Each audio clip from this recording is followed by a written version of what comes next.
And welcome into the NESN Digital Studios. Courtney Cox here with Sam Galanis, and we are here in Boston, so it's time to talk Boston sports because tonight it's action-packed. Sam, I want to make sure everybody at home knows, you know, you're like Cam Newton, don't worry, it's not just two girls talking sports. We've got guys here as well, so I have to plug that before we start. But let's talk about what's going on in Boston here tonight. Red Sox play in Houston against the Astros, 4:08 p.m. Eastern Time, to be exact. You can watch that on MLB Network, but that's not all we've got going on. We're going to be talking about them in just a second, but to continue down the list, the Bruins are at home against the Preds, 7 p.m. You can watch that right here on NESN, and the Patriots on the road against Tampa Bay. That kicks off at 8:25 p.m. Eastern Time on NFL Network and CBS. So a huge night. If you're a Boston sports fan, you're pretty happy right now. Yeah, no kidding. All right, so let's talk about the Red Sox. We are now in October for baseball, something every baseball fan wants to see happen. Yep. Red Sox fans in particular are a little iffy right now with the team. Let's start by talking about pitching. When you follow the Red Sox, you're kind of nervous about the pitching for this team. Yeah, and I think they're legitimate concerns, and I think some of them are a little overblown at the same time because you have Chris Sale, people talking about how he had a bad September, but he had more of a bad September for Chris Sale. He had, it was a 3.72 ERA, not horrible, obviously not great, and he pitched 8 shutout innings against the Blue Jays in his second to last regular season start, which, Baltimore, sorry, wrong bird. But that Orioles lineup is really powerful, so I think that we could see a different Chris Sale tonight. We're not necessarily going to see him implode like we did for the rest of the season. I think Drew Pomeranz, same kind of thing. You know, they pitched well enough during the regular season that I think the concern about them is a little overblown. But after that is where it gets iffy. They announced Doug Fister as the Game 3 starter, and he has really good postseason numbers, but the last time he was in the postseason was 2014 against the Nationals. So I think there are just a lot more questions after those two. So really, those are must-win starts for the Red Sox. And I think another thing that a lot of people are concerned about when they look at these two teams facing off, the Astros have been hot going into this postseason. You look at their last 10 games, they're 8-2. Red Sox, not so much. When you look at a matchup like this, is that something that you should be concerned about when you say, you know, you want to see a team hot going into October rather than, you know, losing steam? Yes and no. It's definitely better to go into the playoffs with momentum than it is. The Red Sox went 5-5 before, obviously very average. But at the same time, they got all that rest in between. So right now, like Chris Sale is going on 8 days rest tonight. So that's, you know, you're not necessarily, he wouldn't have gone in with much momentum anyway. Right. So it just really depends on how they handle it at this point because momentum is kind of one of those things that it's true and false where if you have it, it's easier to keep it going, but it's not like that's going to totally preclude the Red Sox from winning. And I think it's more game to game, too. When people talk about momentum, if you have momentum at the beginning of a game, it usually goes through game to game. I don't really necessarily see it playing too much of a factor. Yeah, and that's another thing that you see, like with especially Red Sox have a lot of walk-off wins, and that's another momentum thing that you definitely, if you come off a win like that, you can go into the next game with a lot of momentum. It will be interesting to see if there's any extra innings games, just because the season has been absolutely ridiculous. Yeah. I feel like we've gotten a season and a half a season all put in together when you count all the innings that we've had. Yeah, totally. Well, like we said, we'll talk more baseball at the end of this, but that's not all that's going on right now. So we are going to throw it over to our friends Andre Katatorian and Mike Cole, who are going to talk Bruins and Patriots. You guys, tell us what's up over there. Hi, I'll go, I guess. Yeah. As Courtney mentioned, we got a ton of Boston sports going on this week, or tonight. TD Garden, the Bruins dropped the puck against the defending Western Conference champion Nashville Predators. You think we're going to see some catfish tonight? Yeah, I think so. I think sneak one in. Those Predators fans, they're resourceful. Yeah. They find ways to get this get the catfish in. Hopefully, here in Boston, it's treated a little bit nicer than it was in Pittsburgh, where they basically were persecuted and chased down. It was like a reincarnation of the Salem witch trials, only centered around catfish. It was despicable, really. But the biggest thing here that we want to talk about is the Bruins long term this season, new season. Last year they made the playoffs, not what Bruins fans wanted to see. They lost quickly to the Senators. What do you see them doing this time around? See, with me, it's all you're really looking for is a little bit of progress, getting a little bit better, a little bit of improvement. This team is especially going into the season, is as young as I can remember a Bruins team. I mean, you just look at, the game one lines are a little bit jacked up because David Backes is sick, I believe. Patrice Bergeron's nursing some sort of injury.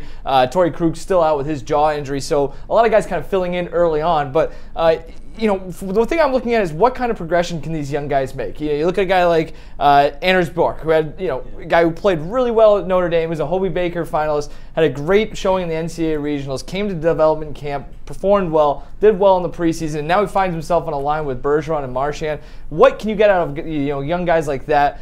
Charlie McAvoy, I think you're looking for him to take the next step. So there's a lot of feeling out. So I think it's going to be an up and down year because, again, when you have a team that is this young at its core, there's going to be some growing pains here and there. But I also think it's going to be an exciting team to watch because there's so much talent and this team is going in the right direction. Are they going to contend for a Stanley Cup? I don't think so. I'm different from one of our colleagues, Nick Goss, who has the Bruins in the Cup final, which is good on him, I guess. It's unpredictable. You just make the tournament and things are unpredictable. That's for sure. But I think they're a playoff team. I don't know whether or not they're a whole lot better than they were last year. Look, we always talk about Nick Goss when we talk about hockey. Fortunately, he's not here right now to join this scintillating conversation. But what Nick Goss loves to talk about right now all the time is puck possession. Yep. Last year, the Bruins were one of the best puck possession teams, second highest Corsi for percentage. That's the Nick Goss stat. He loves it. But despite having so much puck possession, they were 21st in shooting percentage. They weren't getting any puck luck. I think that they regressed. It has to regress to me. No, you don't agree? Not necessarily, because we've seen this for so long with the Bruins. They've always been a good puck possession team, at least under Claude Julien. It's like you, at some point, and this is, I think, one of the more encouraging things about these young guys, is that they have the ability to put the puck in the net. So I think they might get better from a shooting percentage standpoint, not necessarily just because of regression, but I think they have more talent. Right. So it's like you could sit here and you can possess the puck all you want, but if you don't have guys who can bury it, you don't have guys who can finish around the net, then great, puck possession is great. Let me know when they give out a Corsi or a Stanley Cup for the best Corsi. You know what I mean? Yeah. Not to be old school hockey guy or whatever, but that's the thing. It's like, sure, they had the puck a lot more than their opponents, but if you can't score the puck, then what good is it having it? But this is the thing. Pasternak, we haven't even talked about him. Yeah. The guy is what? Can he drink? Is he? I don't know if he can. Is he 21? He's a youngin', yeah. I think the guy's getting better. The guy. I think going to see a big year from him. Yeah. I think. Bold prediction, I think he'll net 35, 40 goals this year. Is it that bold? No, it's not, because he was right around there last year. And, as long as he stays healthy. And the thing I like about him is he's put on bulk over the last few years. He's a kind of a guy who, yeah, exactly. But he's doing the work. I think he's growing into his body. He's maturing as a player, both physically and mentally. I think it is a big year for him. I don't know if you kind of miss out on, maybe it's a slow start for him because he wasn't necessarily late getting to camp, but there's the contract issue and all of that. So kind of late developing for him. But yeah, he's a guy that I think you really need to count on to be a 30 to 40 goal type of guy because, it's going to take some time for these guys to kind of find their way, especially the younger players. And again, you're still going to lean on guys like Marchand. You're still going to lean on guys like Bergeron. Krejci's a big one too. He's healthy, at least for now. You never know. That's been the big issue with Krejci, is he can't stay on the ice. But if he's healthy, when he's been healthy throughout his entire career, he's been an impact player. And now all of a sudden you look at that, if he's healthy, now you have some depth, at least in the top six, which they haven't always had in the last few years. So I look at that, and again, the defense as well. Like I said, McAvoy, I'm really excited to see him. He's paired with Chara tonight, at least to start the game. That's going to be kind of interesting to watch. Once they get Krug back, I think there's that more offense from the back end as well. It's like I said, it's going to be an interesting team to watch. I think they're going to play an exciting brand of hockey, especially what we've seen, or compared to what we've seen the last few years. I think the Bruce Cassidy factor is an interesting thing too.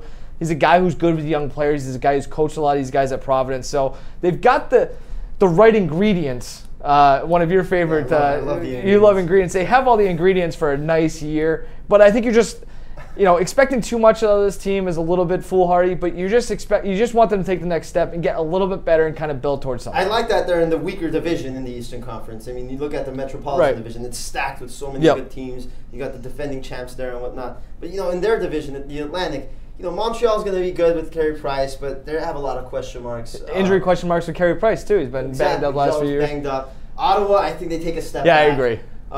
You look at Tampa Bay will take a step forward, I think. They get Stamkos back, he'll be healthy, they'll be good. But, they can win that division. And right now, the Vegas Sportsbook have them at 92.5 points over under. I would hammer the over on that. I think they can get 97, 99 points and kind of, finish second in that division or maybe even win it. Yeah, they had what? I'm just looking up right now, 95 points last year. I mean, there are teams that missed the playoffs in the Eastern Conference. Both the Islanders and the Lightning had 94 points last year. I think the more I think about it, 92.5, I would take the over. I'm not going to hammer it like you. I'm not as optimistic, but that's an achievable number. I think the last time that in like the last 10 years, the one time that they didn't reach that number, the 92.5, 93 points, was like 2010, not counting the lockout season. Right. So, it's a pretty attainable number, but it's almost too low. Attainable. You know what I mean? It's like, what are we missing here? I think nobody's caught up on how good they're going to be. Maybe. We haven't even talked about Tuukka Rask. I know. Yeah. The guy. Well, and the other thing with Tuukka Rask, not to just go on and on, but Anton Hudobin or Zane McIntyre, whoever it's going to be as his backup, they're going to need more out of him because you can't have Tuukka Rask breaking down towards the end of the season. I agree. You have Rask in there, you're going to be fine. But that's not the only entertainment we have going on tonight in Boston. The Patriots are in action. Thursday Night Football. I know how much you hate Thursday Night Football. You know how much I love Thursday Night Football. We always talk about it on the spread. I love Thursday Night Football. I think it's fantastic. Yeah, you should have football every day of the week. Patriots, Bucks. The spread is 5.5 points. Patriots are favored. I think this is an easy one, right? You hammer the Patriots following the loss. The last 3 times they've lost, they've come back. They've been 3-0 with a margin of victory of 16.5 points. I think they blow the Bucks out of the water, right? No, I don't think so. I'm taking the points in this one. Wow. Again, you look at 54.5. I saw a headline somewhere. I think this might be one of the highest, if not the highest, over/under in Thursday Night Football history. And I think a big reason that is because the Patriots offense, still good, right? Yes. Even Rob Gronkowski injury issues. Maybe you don't know if he's gonna be 100%. Doesn't sound like he's gonna be 100%. But I still think they're gonna be able to move the ball. A lot of injuries on the Tampa Bay's defensive side. But I mean, we can't have this conversation start without mentioning the Patriots defense, which has been miserable. They've given up at least 33 points in 3 of the 4 games. I mean, by the grace of God, they actually held New Orleans to 20 points in New Orleans. I still don't know how that happened. It's just more amazing to think about every time you think about it. They're banged up in the secondary now too. Eric Rowe not going to play. They didn't. There's just a lot of question marks with that defense. And going on the road in a short week, coming off a game where you got torched by an offense that has struggled all season, and now you only have 3 days to prepare whatever it is for your next game.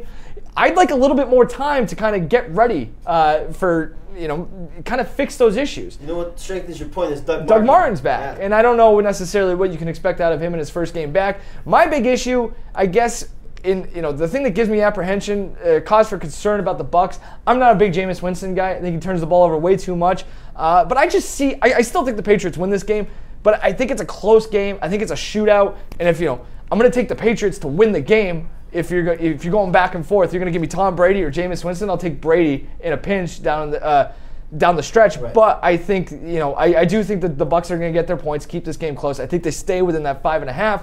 But, the Patriots defense is a huge concern. I agree with you. I know it's a huge concern. But I think what the Patriots need to do down the road is, despite their defensive issues, they need to start forcing turnovers. That's how you mask a poor defense that gives up a ton of yards. The Raiders did that last year. I think they do that against Jameis Winston. The guy throws interceptions, Mm-hmm.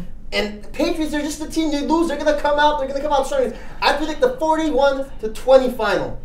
41-20. It's just Brady has to throw the pick. He still looks the same. The guy hasn't regressed. He's fine. He's great. And that's I agree with you. Like, that's the thing, is that you still have Tom Brady. That's the great equalizer. And I'm not saying if that happens, if what you're saying happens, I won't be surprised. It's been a month of horrible defense. That's beginning to be too much for me to ignore and say that Tom Brady can overcome this. It's more of just a numbers thing for me. It's like a Phillip Rivers situation, He has such great talent, but he can never overcome his other teams. Yeah, sure. You're going to give me points. I'm taking it right now on a short week with how bad that defense is. All right, look. This is the best time of year outside of chestnut roasting season in December. That's true. It's got baseball, you got hockey, you got football. There's a lot of other baseball we still got to talk about. We're going to send it back to Coco Cox and Sam Galanis now for more on the MLB postseason.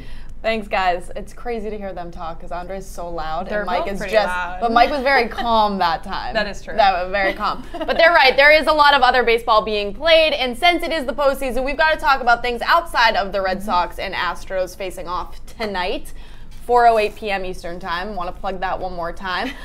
For you, what are the biggest storylines in October in baseball outside of that matchup? I think a lot of people are going to be talking about the Indians, not just because they're so good, but because now they're the ones with the longest postseason, longest World Series drought. The last time they won was 1948. So everyone's going to be crazy to think about. Yeah, it really is.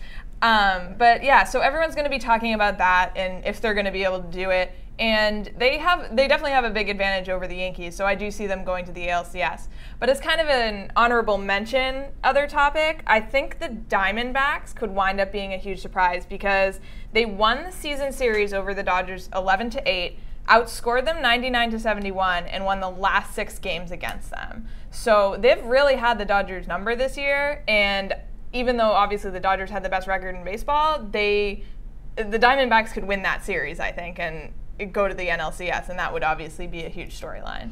All right, well, I want to get your predictions before we sign off here for the Red Sox-Astros. Who do you think comes out of this series? I think the Astros do, but I don't think the Red Sox get swept. I think they win at least today's game or game 2, and after that, the Astros are just stronger pitching-wise right now and have a potential AL MVP in Jose Altuve, so I think they have the upper hand.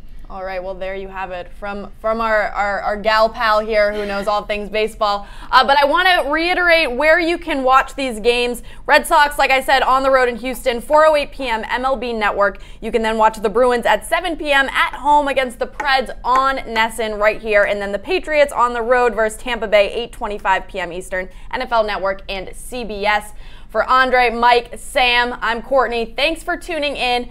Patriots fans, Bruins fans, Red Sox fans, get excited. It's an exciting time here in Boston. You can feel it everywhere. Everyone's walking around with their Bruins jerseys or their Red Sox caps or their Patriots jerseys. So it's a fun time to be in Boston. Yeah, going to be a lot of people in bars tonight. Absolutely. If you're around the Fenway area, have a blast. Make sure to keep it locked in right here at NESN.com. We've got everything you need to know about those teams and the Celtics. We're headed into NBA season as well. So exciting stuff all around. But thanks for tuning in, and we will see you next time.